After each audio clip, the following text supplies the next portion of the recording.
छत्रपती शिवाजी महाराजांच्या प्रतिमेचं पूजन करत आहेत। माननीय श्रीमंत छत्रपती ज्या स्वातंत्र्य सेनानींनी सर्व अर्पण केलं आणि जे या जवान जे शहीद झाले, खऱ्या अर्थाने आपण त्यांच्याकरता तरी आपल्याला हे सर्व आणि तुमच्या लहान लहान जे मुलं आहेत तुमच्या कुटुंबात, आज जरी लहान मुलं असतील जे स्वतःचा निर्णय स्वतः घेऊ शकत नाही कारण ते परिपक्व नाहीत, तुम्ही पण आम्ही पण त्यात काळातनं आपण गेलेलो आहे। आज सुद्धा ते तुमच्या घरातले जरी असले तर भविष्य काळ, उद्या या देशाचा भविष्य काळ आहे, विसरू नका। त्यांची प्रगती म्हणजेच देशाची प्रगती, म्हणजेच तुमच्या कुटुंबाची प्रगती।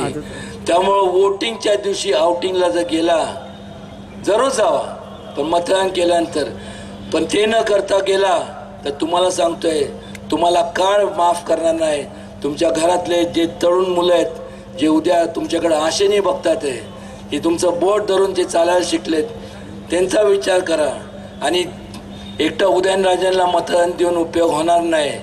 ह्या संपूर्ण महाराष्ट्रातल्या प्रत्येक 48च्या 48 जागा, त्या संपूर्ण जागेवरती संपूर्ण राष्ट्रवादी काँग्रेस पक्ष आणि मित्र पक्षांचे जे उमेदवार आहेत सगळ्यांना आपण निवडून द्या आणि खऱ्या अर्थाने लोकशाही प्रस्थापित करा।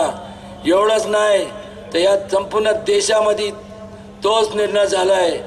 त्यामुळं मला संबंधितांना सांगायचं वाटतं, आमची खिचडीवरती नजर ठेवू नका।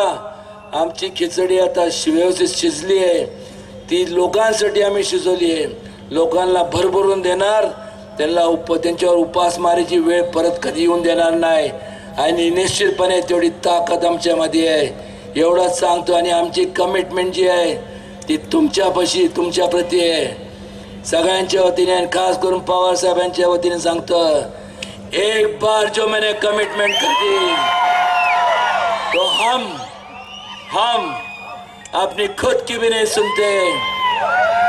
तुम याद रखो, सिर्फ वक्त गिनो, वक्त। तुम्ही आजपर्यंत खराटे मारत आनंदाने दिवस काढले, लोकांना तुम्ही दुर्दशा केली। आता ज्यावेळेस निकाल लागल्यानंतर लोक सुखात राहणार आणि तुम्ही खराटे मारणार।